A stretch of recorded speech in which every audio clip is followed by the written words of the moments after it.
جنگ 9 ساله سوریه بزرگترین عملیات نظامی جمهوری اسلامی تو خارج از مرزها بوده.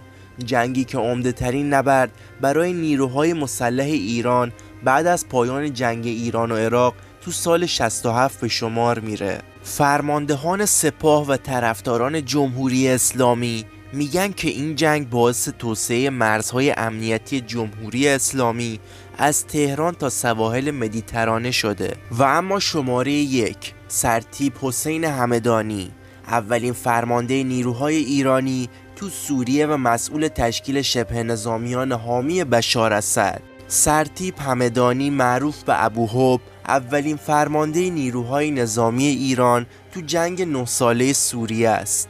اون که سابقه فرماندهی لشکر انصارالحسین همدان رو داشت. تو سال 1390 به دعوت قاسم سلیمانی فرمانده نیروی قدس به سوریه رفت و تا سال 1393 فرماندهی نیروهای نظامی سپاه پاسداران تو سوریه رو به عهده داشت. حسین همدانی مؤسس نیروهای شبه نظامی طرفدار حکومت بشار اسد تو سال 91 بود که بر اساس الگوی بسیج تو ایران تشکیل شدن. اون در این باره گفت موقعی که به سوریه رفت مخالفان اسد تا دروازه های دمشق و نزدیکی کاخ ریاست جمهوری رسیده بودند و احتمال میرفت اسد از دمشق فرار و حکومت اون سقوط کنه. سرتیپ همدانی که تو اعتراضات ضد حکومتی سال 88 فرماندهی سپاه تهران رو به عهده داشت و بنابر اظهارات خودش 4-5 هزار نفر از اوباش تهران رو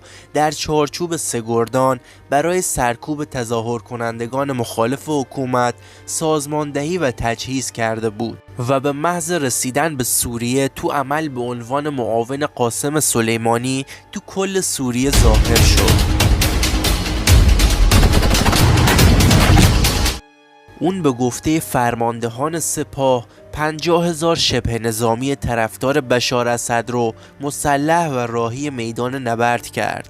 شبه نظامیایی که از طرف سپاه و حکومت سوریه دفاع وطنی نامیده شدند. اما مخالفان اونو توی یک عنوانگذاری مسئول کشتار غیر نظامی ها میدونن. حسین همدانی عالی رتبه ترین فرمانده سپاه پاسدارانه که تو جنگ 9 ساله سوریه کشته شد. عاشورایی میاد وقتی حضرت امام میاد و اما شماره 2 سرتیپ محمد جعفر اسدی، دومین فرمانده نیروهای ایرانی تو سوریه. محمد جعفر اسدی از سال 1994 و تحت امر قاسم سلیمانی به عنوان دومین فرمانده نیروهای ایرانی تو سوریه شد. اون پیش از اینکه به سوریه بره با حکم آیت الله خامنه ای سابقه فرماندهی نیروی زمینی سپاه پاسداران رو تو فاصله سالهای 87 تا 88 تو پرونده کاری خودش داشت. در واقع سرتیپ اسدی از نظر سازمانی و فرماندهی هم رده قاسم سلیمانی و تو سطح فرمانده یکی از نیروهای چهارگانه سپاه بود. اگرچه از نظر سابقه رزمی خیلی بیشتر از قاسم سلیمانی تو جنگ ایران و عراق سابقه فرماندهی عملیاتی داشته. سرتیپ اسدی تمامی 8 سال جنگ ایران و عراق رو به عنوان فرمانده یگانهای رزمی از جمله فرمانده تیپ 33 المهدی تو جنگ حضور داشت. اون با 41 سال سابقه عضویت تو سپاه و 72 سال سن مسن‌ترین فرمانده ارشد یونیفرم پوش و در حال فعالیت تو سپاه پاسداران به شمار میره. محمد جعفر اسدی که بعد از بازگشت از سوریه به عنوان معاون بازرسی قرارگاه خاتم الانبیا مهمترین قرارگاه جنگی ایران منصوب شد. میگن نتیجه حضور ایران تو جنگ سوریه تشکیل 6 ارتش یا گروه نیابتی بود. اون از حزب الله لبنان، فاطمیون افغانستان، زینبیون پاکستان و دفاع الوطنی سوریه به عنوان مهمترین این ارتش ها یاد میکنه. شماره 3 سرتیپ محمد علی الله دادی، فرمانده قرارگاه عملیاتی تو مناطق جنوبی سوریه. سرتیپ محمد علی الله دادی تنها فرمانده سپاه استانی ایرانه که تو جنگ سوریه کشته شد. اون پیش از اعزام به جنگ سوریه فرمانده سپاه القدیر یزد بود. سرتیپ الله دادی در جریان جنگ ایران و عراق از فرماندهانی بود که تو لشکر 41 سارالله فعال بود که قاسم سلیمانی فرماندهی اون رو به عهده داشت. تو جریان جنگ سوریه سرتیپ الله دادی از فرمانده‌های بخش‌های جنوبی سوریه و نزدیکی بلندی‌های جولان بود. اون تو حمله دیماه سال 93 اسرائیل به 2 خودروی نیروهای ارشد حزب الله لبنان تو مرز سوریه با اسرائیل تو نزدیکی بلندی‌های جولان کشته شد. همراه با اون جهاد مغنیه پسر عماد مغنیه مهمترین فرمانده نظامی حزب الله کشته شد.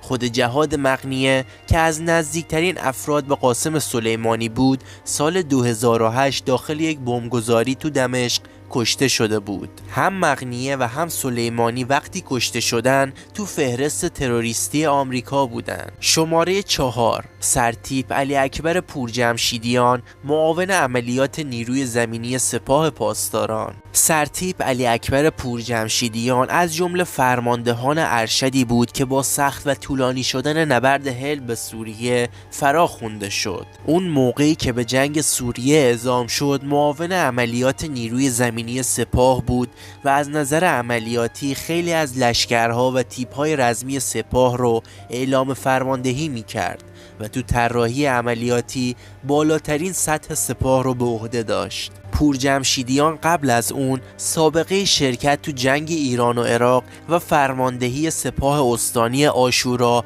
تو آذربایجان شرقی رو داشت. اون بلافاصله بعد از شرکت تو نبرد حلب و بازگشت به ایران از طرف آیت الله خامنه ای مورد تشویق قرار گرفت و با دریافت درجه سرتیپ تمامی به سمت معاون هماهنگ کننده نیروی زمینی سپاه پاسداران منصوب شد که 3مین مقام ارشد اون به شمار میره.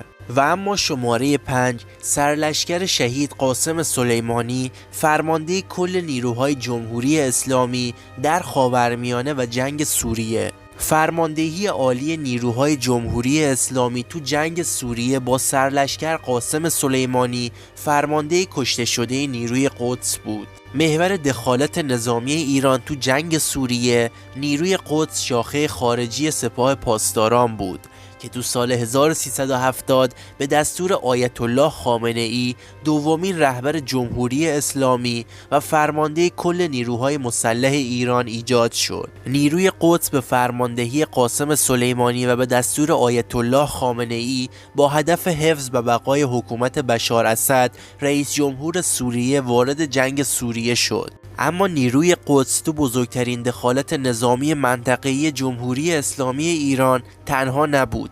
اولین گروهی که از ایران و تحت امر قاسم سلیمانی و نیروی قدس به سوریه رفتن فرماندهان امنیتی انتظامی ایران بودند.